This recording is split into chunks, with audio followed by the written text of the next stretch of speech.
So this past week, women are posting videos on TikTok detailing being punched in the head while walking in NYC. They're not small content creators. This one has over 1 million TikTok followers. You guys, I was literally just walking and a man came up and punched me in the face. Oh my God, it hurts so bad. I can't even talk. Literally, I fell to the ground and now this giant goose egg is forming and I'm like... What adds to this disturbing story is not only did she get punched, suffering a blow that left a large lump on her forehead, fell to the ground, but that there were no witnesses and it seems like nobody around her, if there was anyone around her, nobody helped her. Here's a montage of other cases that were posted to TikTok. So last week I was assaulted in New York City, as you can kind of see here with my black eye. I was on my way to work and it was probably 10 a.m. And as I was crossing the street, a man looked at me and within a split second pointed 2 fingers at me in a gun symbol and then slammed a plastic bag full of God knows what down on my face from about a foot away and I fell into the ground. Just got punched in the face walking home. I was literally like leaving class. I turned the corner and I was looking down and I was looking at my phone and like texting, and then out of nowhere this man just came up and hit me in the face. I'm like actually in shock right now. I literally just got punched by some man on the sidewalk. He goes, sorry, and then punches me in the head.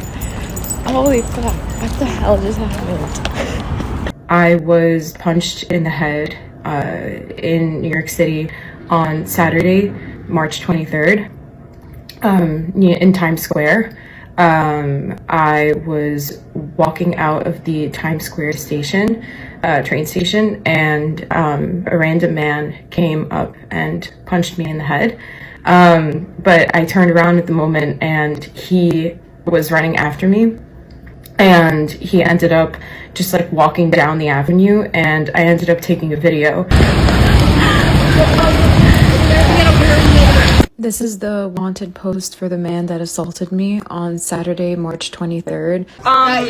So I have fallen victim to the men in New York City lifting an elbow or trying to punch innocent girls on the street, except I wasn't on my phone. I was with my coworkers walking in Times Square, so be safe. I believe I'm making this video, but I was almost punched in the face in New York City today.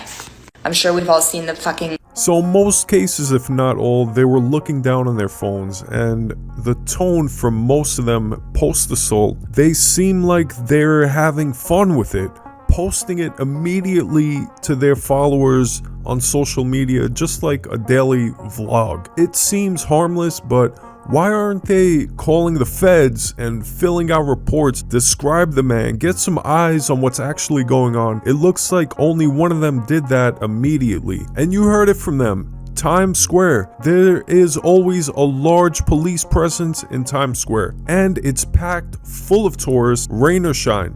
I live in NYC and have never seen Times Square barren. I've never been in situations where if something like this was happening that nobody would help, open their mouths, or take time out of the fast-paced hustle to be a good Samaritan. Something is definitely fishy here. I'm not saying they weren't assaulted by this man, but they all were pretty much ignored by society around them, and I don't think that has anything to do with skin color. They just seem like the quote-unquote type that would be vulnerable to such an attack. And this thing isn't new. If you do your due diligence, assaults on women go way, way, way back. Disreputable men who harassed women in public were known as mashers. To protect themselves from unwanted advances, women started using their hat pins as a defense tool in the early 1900s. They would stab their assailant in the arm, slash him in the face, or otherwise threaten to kill him. Hat pins ranged in size between 6 and 12 inches long depending on the size of the hat they needed to secure to a woman's head. The hat pin as a hidden stabbing device was so effective for self-defense that manuals were published on proper usage. Mashers was period slang for predators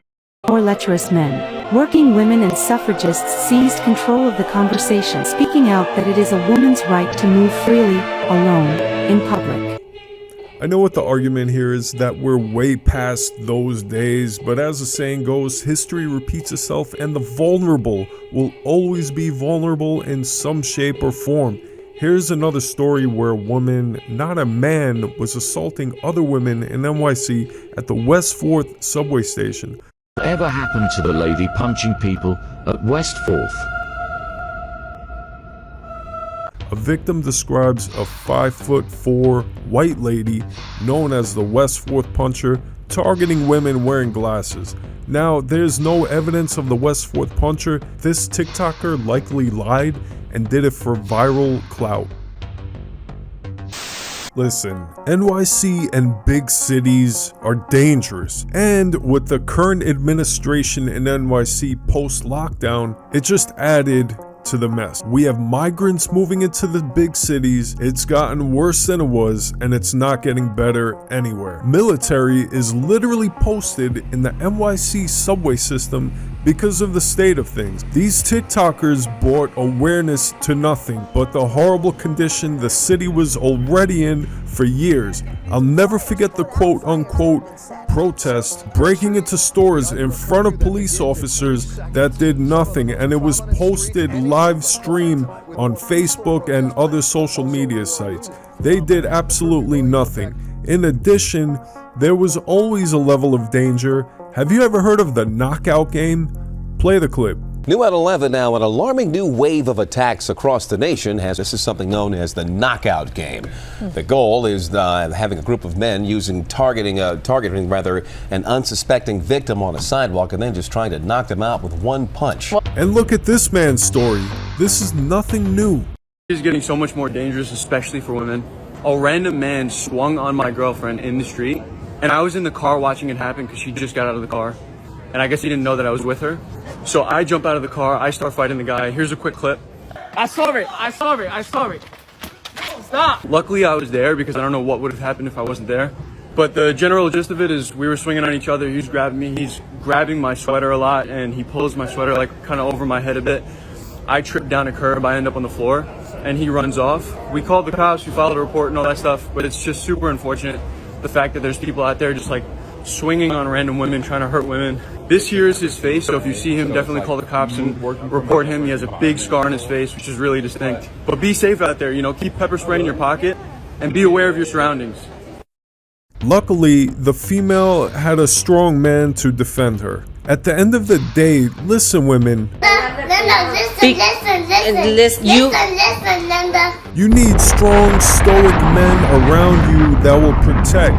It looks like the single, strong, independent women are the ones that are getting punched. Give a big thanks to the feminist movement that has partially caused some of these unsafe conditions. If you like this video, subscribe for more. I'm out.